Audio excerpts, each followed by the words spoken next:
In the age of free love and LSD, Charles Manson creates one of the world's most infamous cults. He was very good at sizing people up and then taking advantage of their weaknesses. To 14-year-old Dianne Lake, Manson seems welcoming and seductive. I just felt instantly like I belonged. But when Manson has a dark vision of a coming apocalypse, he orchestrates some of the most brutal murders in modern history.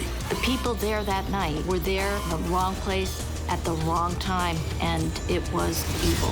When Dianne learns the truth about her so-called family, she has nowhere to run. I was scared to death. What's to stop him from killing me?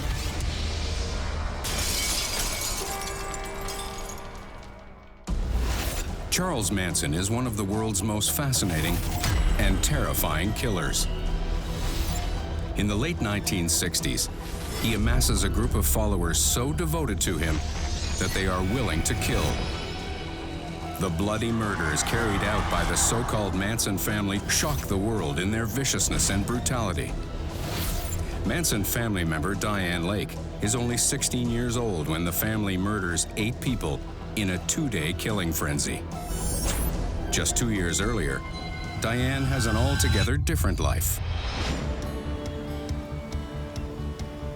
It's 1967, a year of be-ins, festivals, acid trips, and revolution.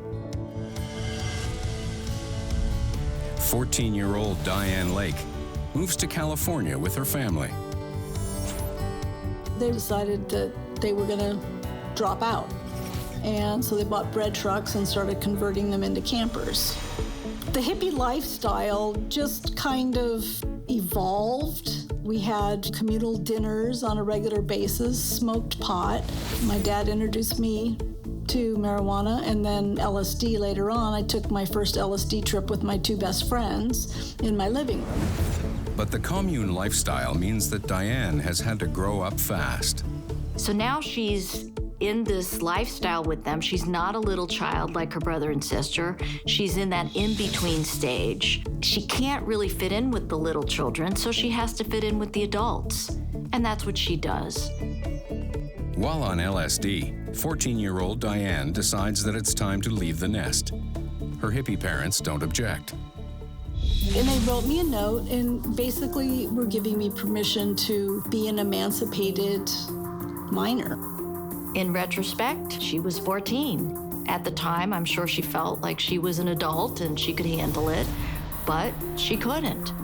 Someone who's 14 years old or 15 years old, they really don't have a strong sense of themselves at that point. They tend to be much more impressionable and therefore susceptible to manipulation and susceptible to the exercise of control by other people. I definitely had a void in my life. I needed to belong to something. Dianne hitchhikes down the Pacific Coast Highway towards Los Angeles. She's at a party in Topanga when she meets some new friends. I was going along with some other people to a party that was at the Spiral Staircase house. I walked up the stairs and immediately was embraced and made to feel totally accepted and loved. It was really special. They invited me to come join the circle. Then Charlie came over. Dianne's new friend is 32-year-old Charles Manson.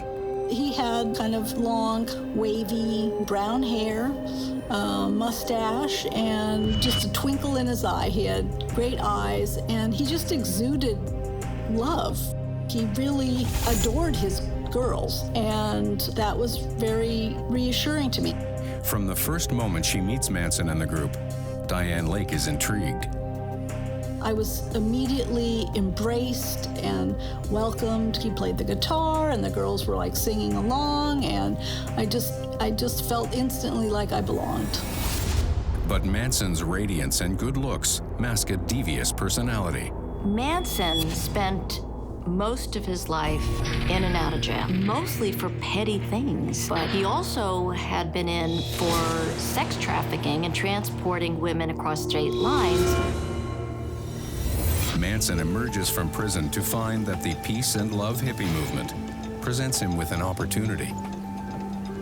People were proclaiming themselves as these street corner gurus.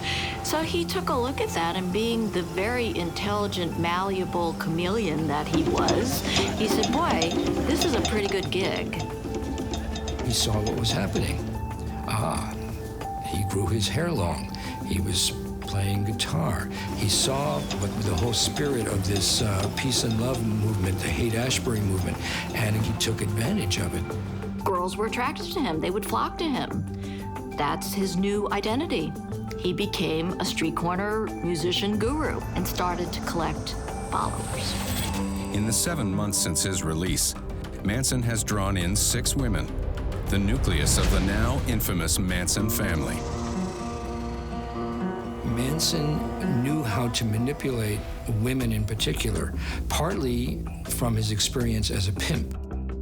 He carefully selected the women. He made them feel so special, so loved, that they would become dedicated and loyal. Young and impressionable, Dianne succumbs to Manson's charms.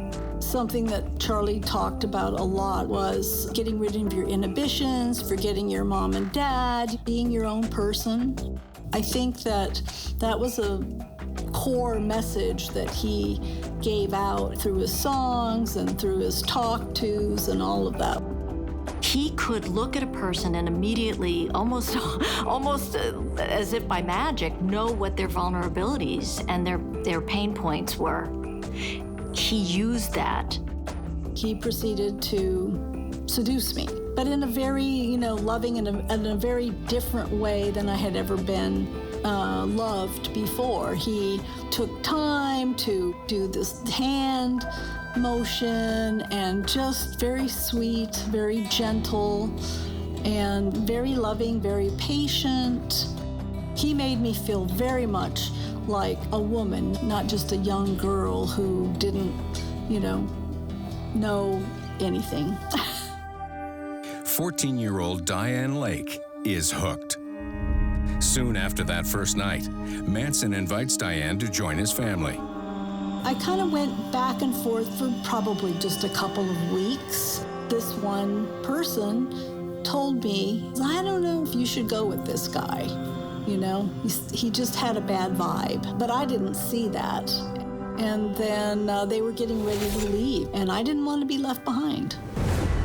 Dianne joins her new family as they travel the open road. Charlie had this idea that you could postulate. He called it postulating. You could send out into the universe the things that you needed or wanted, and that they would come to us. And how much manipulation he was doing to provide that, I don't know. His ability to make things happen was pretty astounding, really. And it made me think about connecting with something bigger than ourselves, whether it was cars or gas or food or clothes. Things came our way, and we were able to pretty much survive on a pretty limited, very limited budget. Dianne's life in her new family seems blissful until she comes face to face with Manson's dark side. While they were traveling, they stopped at one of Manson's acquaintances, and they just stayed there to crash overnight. Dianne was very new and was in the honeymoon phase. Evidently, Manson had a toothache. Is there any ice? Yeah. I didn't really realize he had a toothache, but I asked him something. Like, can I help you? He looked like he was in distress. Do you want anything to eat? And he just hauled off and smacked me. And I was shocked. One of the other girls explains to Dianne what she's done wrong. Patty was really very much like a big sister. And she was very, very kind and very nurturing. Patty tried to console me that I needed to not talk out of turn. And that was Charlie's way of disciplining me. It's Dianne's first exposure to Charles Manson's violence.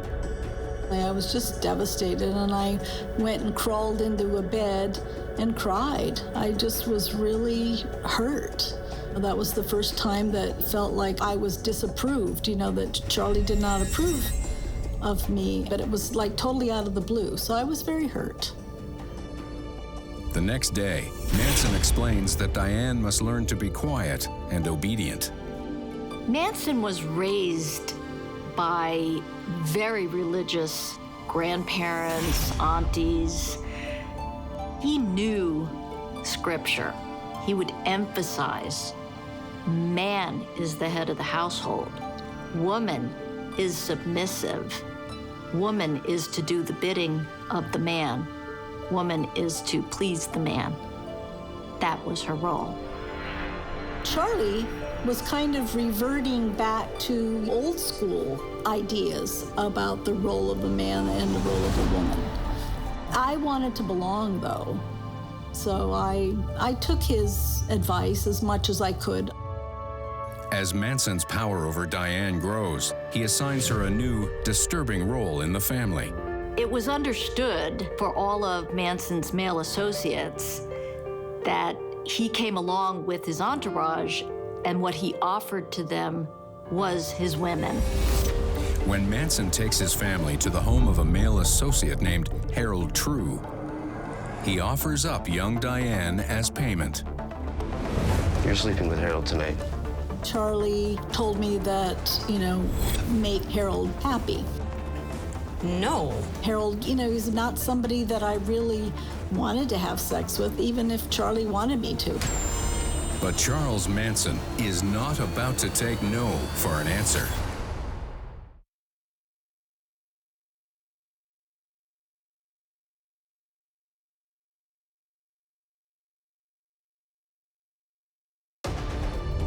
"32-year-old Charles Manson has seduced 14-year-old Dianne Lake and drawn her into his cult.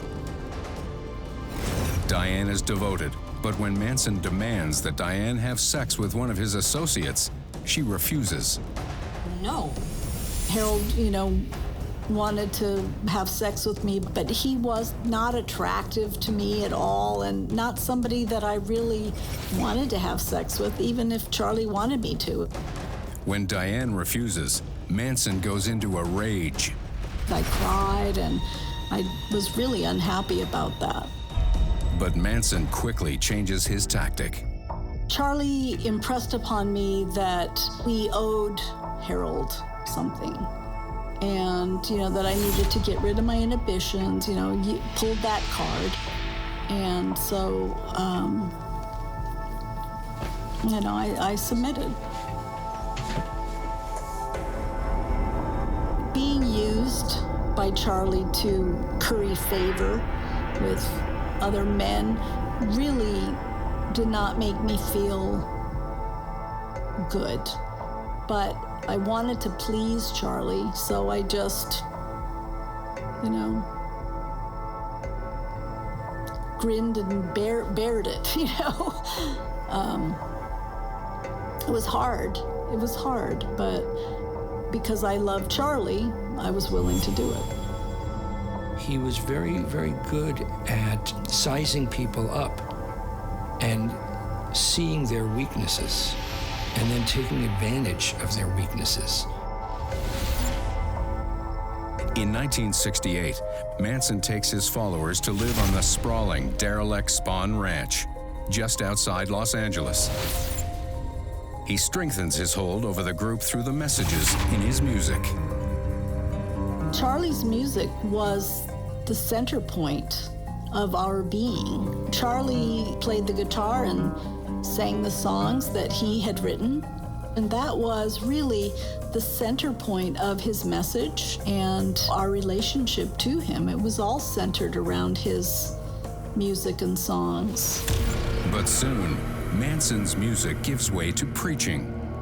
He becomes obsessed with a dark new idea which he calls Helter Skelter. Charlie's Helter Skelter was this apocalypse, this black-white race war. He'd been hearing this since he was a little kid in reform school, that the blacks were going to overcome. They were going to rise up and overtake the white people and kill them, I guess, but just, wreak havoc. It was going to be like an apocalypse. It'll come from the ghettos. Helter Skelter actually came from the Beatles, the White Album. And it was a very kind of chaotic song, which was actually, I believe, about going up and down a slide in a children's park. To Manson, the Beatles were talking to him personally. When the Beatles released the White Album, Manson takes it as a sign that his feared apocalypse is imminent.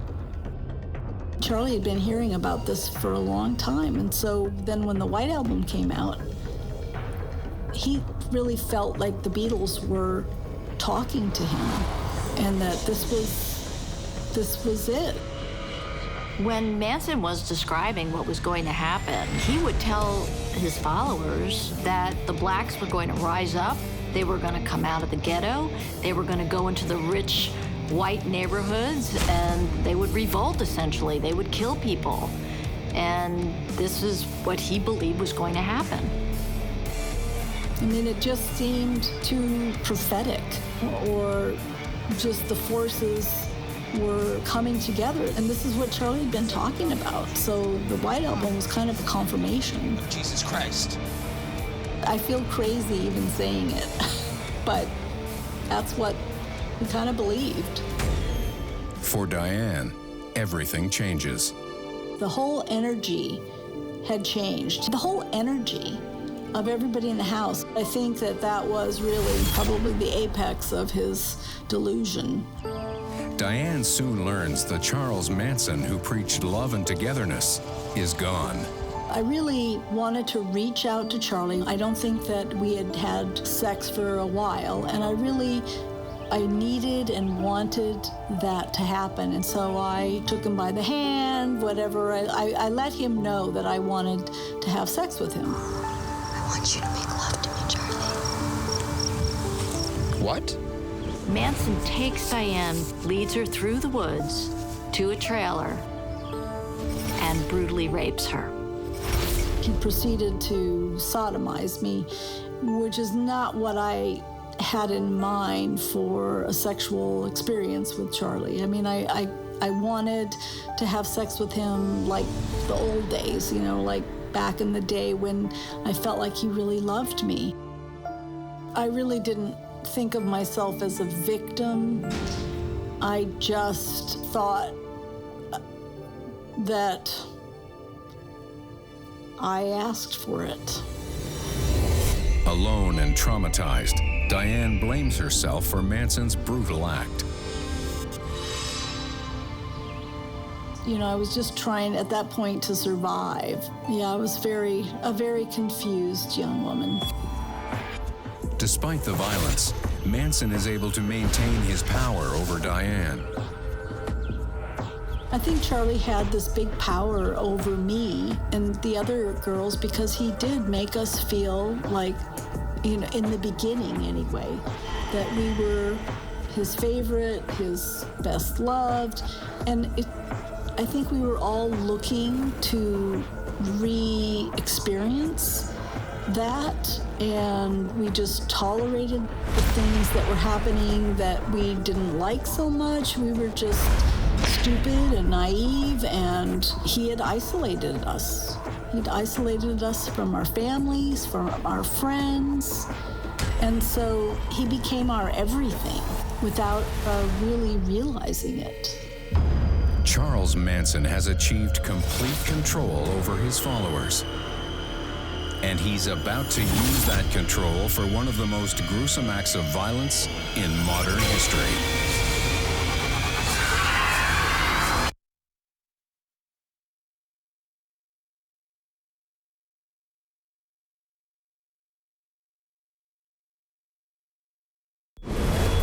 In 1968, cult leader Charles Manson tells Dianne Lake and the rest of his devoted followers that Armageddon is coming.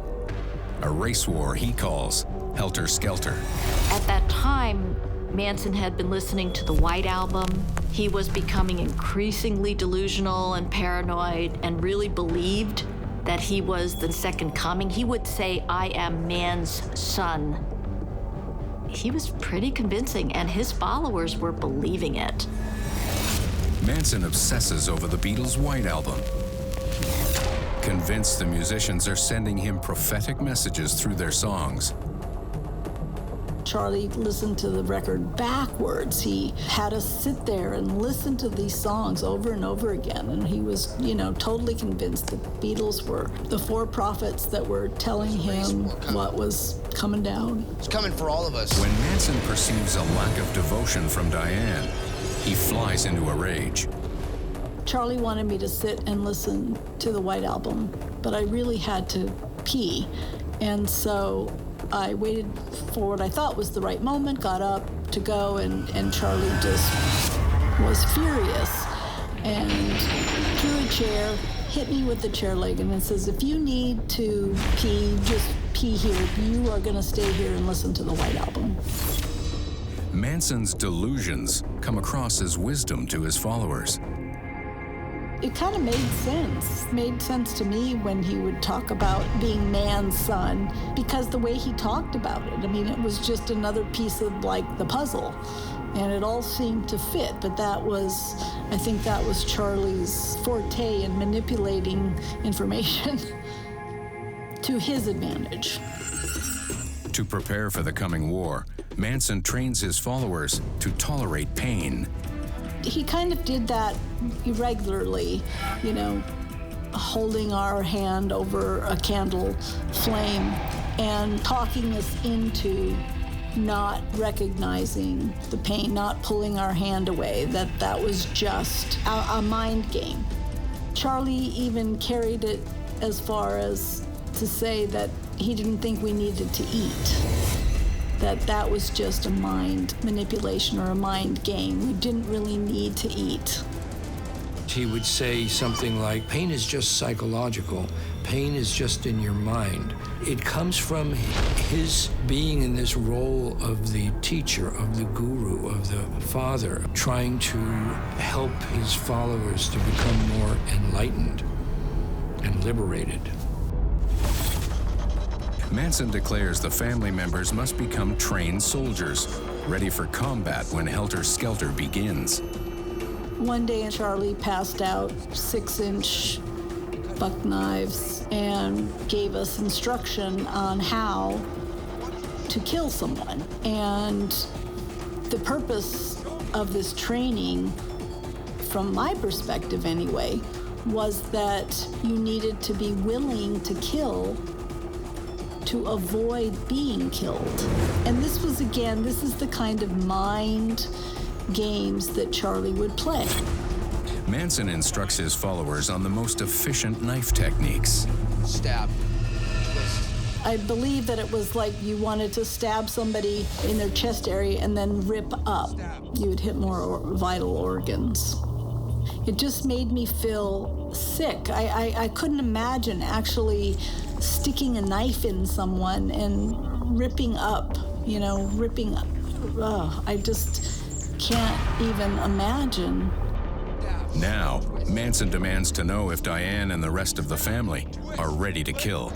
A cult leader like Manson can get people to kill for him because he has indoctrinated them over some period of time to do so and to believe that killing is the right thing to do because he is telling them to do it, because God is telling them to do it. Therefore, it must be the right thing to do and the necessary thing to do. Patty put her arm around me and provided a certain amount of comfort, and she might have even said something along the lines of, "You just have to be willing to do this." If someone asked you to kill, would you? Yes. And I really felt that willing to kill was, again, a mind game, in that we had to be willing to kill in order to avoid having to kill. Yes, I will kill. Like the enigmatic leader in the 2012 film The Master, Manson has manipulated his followers to commit violence. By the summer of 1969, Manson plans to take his family into hiding in Death Valley to wait out the coming apocalypse. He directs his followers to bring in money and supplies and relies on Tex Watson, an all-American boy, former football star, and devoted follower to get the job done. When Tex joined the family, he was kind of a goofy guy. He was kind of like my big brother in a lot of ways. Taught me how to drive. And he was, just a sweet guy. At this point, Manson is trying to raise money to get his family out of LA into the desert. Tex takes it upon himself to, instead of buying drugs from Bernard Lots of Papa Crow, he decides to do a drug burn. He offers Crow the drugs, he gets the money, he doesn't deliver the drugs, and he thinks that's gonna be okay. But an angry Bernard Crow sends someone to Spawn Ranch to demand his money back. Manson goes with Tex back to Bernard Crow's apartment to reason with him. Everything goes south, and Manson winds up shooting him in the chest. Even though it turns out later that Crow was not killed, Manson's really paranoid because he believes he's killed this man. He believes now the Black Panthers are going to be after them. In Manson's mind, he's just started a war. So it increases the urgency of them having to get out of Dodge. Looking for a big score, Manson pays a visit to Gary Hinman, a mild-mannered Buddhist Manson has done drug deals with in the past. Gary Hinman was a friend of the Manson family. Somehow, it got back to Manson that Gary Hinman might have had cash on hand. When Manson asks for his money, Hinman insists he has none. He threatens Gary Hinman with some kind of saber or a knife that he has. Gary's saying, "Why are you doing this? Why are you doing this? I'm your friend. I don't have any money." Manson doesn't believe him. So he slices his ear. Then he tells the rest of the family members to take care of things. Manson leaves the house, but for the next 3 days, his followers stay behind to question Hinman until he gives up the cash. Gary Hinman is tortured. Ultimately, he is murdered by the girls putting a pillow over his head and smothering him. Dianne Lake is a friend of Gary Hinman, but she's at Spawn Ranch, oblivious to the violence. The phone rang, and I wasn't really supposed to answer the phone, but there wasn't anybody else around. And I answered the phone, and it was Mary, and she said, "Get Charlie, we need help." Something was wrong. I mean, that's what she said. Something had gone wrong. But I didn't know that he'd been killed until I was up in the desert. When police find Gary Hinman's body, they find the words "Political Piggy" scrawled on the wall in blood, along with a bloody handprint, reminiscent of the Black Panther logo. The murder of Gary Hinman may not have been planned, but now Gary Hinman is dead. It offers an opportunity for them to make it look like it's this Helter Skelter beginning of this race war. So they write "Political Piggy" on the wall, thinking that's going to cover up the crime. Manson and his followers have stopped waiting for a race war to begin and now plan to bring it on themselves.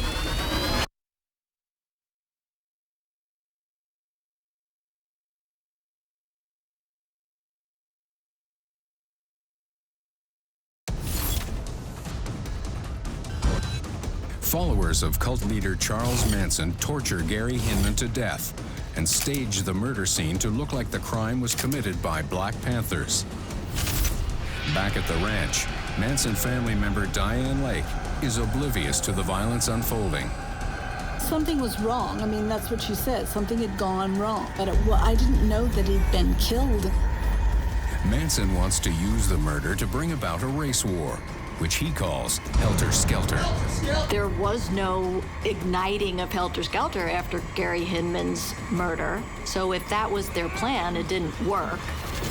Undeterred, Manson plans to kill again. Less than 2 weeks later, he sends his followers to a home on Cielo Drive.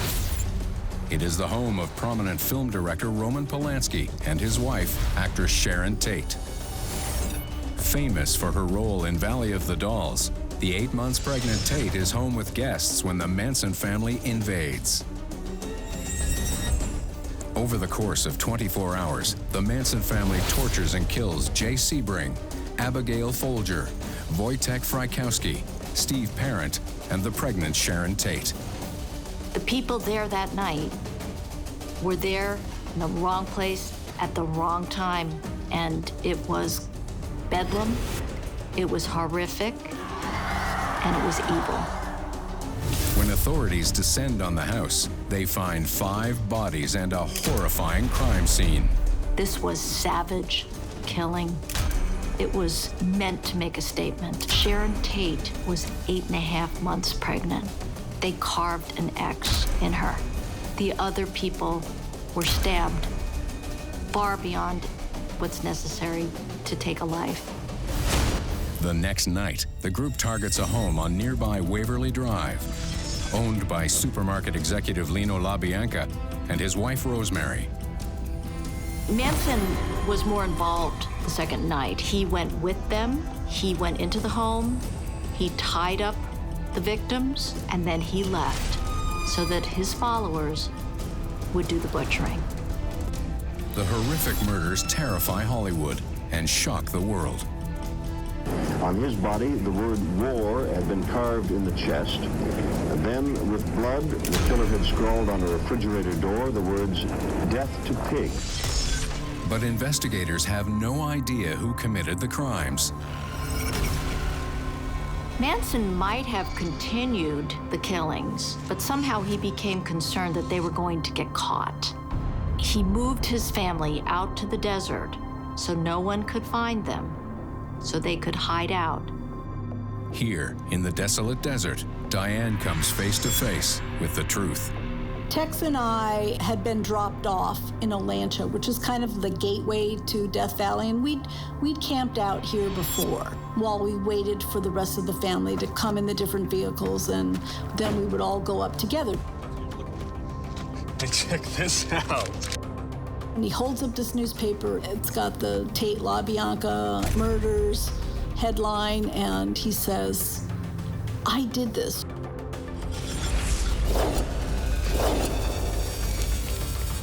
Why? Charlie told us to. And I was shocked. It's like, what? And I hadn't, we didn't have television. We didn't read newspapers. We didn't even listen to the radio. And so I hadn't heard about these murders at all. This was my first knowledge.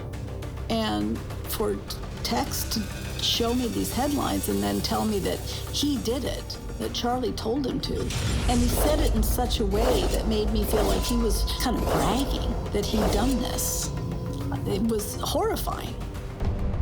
In the desert at Barker Ranch, Manson is still a free man, but Dianne Lake feels trapped. I was scared to death, but yet it was like, oh my gosh, if this guy was capable of murder, what's to stop him from killing me if I try to escape? I really felt I had no option but to stay. I just was scared, speechless, and didn't know how to leave. And part of it was that, okay, Helter Skelter's coming down. This is really happening. So, yeah, I was very mixed up and scared. One night at dinner with some of the other girls, Dianne learns more about the murderous rampage committed by the people she loves. Patty and Sadie and Leslie, they started telling me about their experience with, killing these people. Leslie said that she had stabbed Rosemary LaBianca multiple times, even though she thought she was already dead. Sadie was going on about how she considered saving Sharon's baby, cutting the baby out and saving it. Patty told me that The scene at the Tate House was just blood everywhere, and she wrote some things in blood on the door, and it was just really horrendous. It was the tone that they used. These girls, it was almost gleeful. You know, they had definitely bought into the idea that they were starting Helter Skelter. I was horrified that these girls that I had loved, who were my sisters, could do this. I still was just absolutely shocked. Desperate for a way out, Dianne considers ending it all. I just was despondent. And I went to the tool shed, and, you know, there was a hammer there, and I thought, oh, I'll just hit myself in the head with this hammer, smash my skull, and this emotional pain will be over. I was very close to doing it because I didn't know how to get out of this situation. But I feel like God stayed my hand, and I didn't do it. I took the hammer back to the tool shed and laid it down. Dianne and the rest of the Manson family live isolated in the desert for months, believing they've gotten away with murder.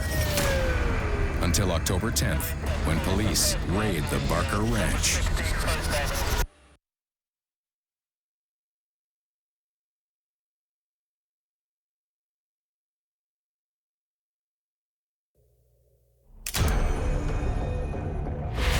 Charles Manson orders his followers to carry out 8 brutal murders in a delusional attempt to incite a race war. The family, including 16-year-old Dianne Lake, hides out in a remote area in California's Death Valley. We would be at Barker Ranch during the night, and then in the daytime, we would walk back into the desert about 2 miles and then hide out. But the Manson family fails to lay low. There had been talk that there were people living in Death Valley, maybe a cult, that there were missing cars, there were all kinds of thefts, but there was nothing to give the police a reason to truly investigate. Until one day, Manson, in a fit of frustration and anger, set fire to a Michigan loader. Police raid Barker Ranch and arrest the members of the Manson family. Dianne is caught by surprise when the police arrive. I had just finished washing my hair, wrapped it in a towel, and the door blows open and I have a gun in my face. You know, you're under arrest. All right, you come with me. But by the time everyone is rounded up and handcuffed, police still haven't located Charles Manson. They looked all around. They went into the bathroom, and they saw the smallest cabinet, and there was something that they realized was long hair sticking out of the door. Nobody knows how he crunched himself in there. Then the door pops open. Hi, I'm Charlie Manson. Manson and his followers are arrested for vandalism for burning the loader and are taken into custody. But authorities have no idea the man they've captured is a vicious killer. In police custody, Dianne continues to feel trapped. All of us girls basically were in the same cell together. So it was really kind of hard. They never really took us out separately, and if they did, they would bring us back together. And so I didn't feel safe. I really didn't feel safe, and I was still under the whole Charlie spell, really. Authorities have no idea their detainees are guilty of murder until family member Sadie Atkins begins bragging about the killings to fellow prisoners. She's still under the whole Charlie spell. She starts talking to her roommate about Helter Skelter and Charlie and all of this. Her fellow inmates asked her, "What are you in for?" And she said, "First-degree murder." She bragged about the murder of Gary Hinman and then could not stop talking. She told them all the details about the Sharon Tate murder and boasted about how she did it. Sadie's cellmate reports the claim to prison officials, who tell detectives at the LAPD. At this time, the police realize that Charles Manson and his crew are guilty of much more than mischief and auto theft. In December 1969, the authorities file murder charges against Charles Manson and his family. Dianne is brought to the grand jury with the other Manson girls to testify. It wasn't until just before entering the grand jury room and the bailiff asks the perfunctory questions, name, age, address. When I tell him, I'm Dianne Lake, I'm 16 and I want my mommy. You know, I had finally, realized, oh my gosh, I'm in trouble. You know, this is not what my parents, it's not what I had in mind for myself at all. Dianne is immediately separated from the rest of the group. I was in a cell by myself, and then they made me a ward of the court, and that's when they sent me to Patton State Hospital for a 90-day observation, which turned into 9 months. At the hospital, Dianne is diagnosed with LSD-induced psychosis. When she's released, she's taken in as a foster child by one of the arresting officers. When Jack Gardner took me in as a foster child, it really helped give me back my self-worth. I felt safe. I went to high school. You know, I played flute in the marching band, at football games. You know, I did all that was my high school experience. I became like a whole person. Manson is put on trial for murder in June 1970, and Dianne is called to testify against him in court. Preparing for testifying against Charlie and the girls that were involved in the murders was very daunting. It was really scary. I was afraid that when I stepped into the courtroom to face Charlie, that he would get in my head again and influence what I had to say. While Dianne was testifying, she was asked the question, do you love Charles Manson? She said honestly, I guess so. Manson jumps right on that and he says, you love everybody, don't put that all on Mr. Manson. At which point the entire room bursts into laughter. He said it in such a way that really, for me, broke that serious hold that I thought he might have on me. So that was really helpful. After a 7-month trial, Charles Manson is found guilty of 7 counts of first-degree murder and 1 count of conspiracy to commit murder. When Charlie got sentenced and got the death penalty, I really felt that he did not personally kill anybody, but he was definitely instrumental in it getting done. I don't think without Charlie it would have gotten done. So I think it was the right decision. When California briefly outlaws the death penalty, Manson's sentence is commuted to life in prison. Over the next 4 decades, Manson is denied parole 12 times. He eventually dies in prison at the age of 83. Dianne went on to have what we would consider a very normal life. She married, she joined a church, but only her pastor and her husband really knew about her time in the Manson family.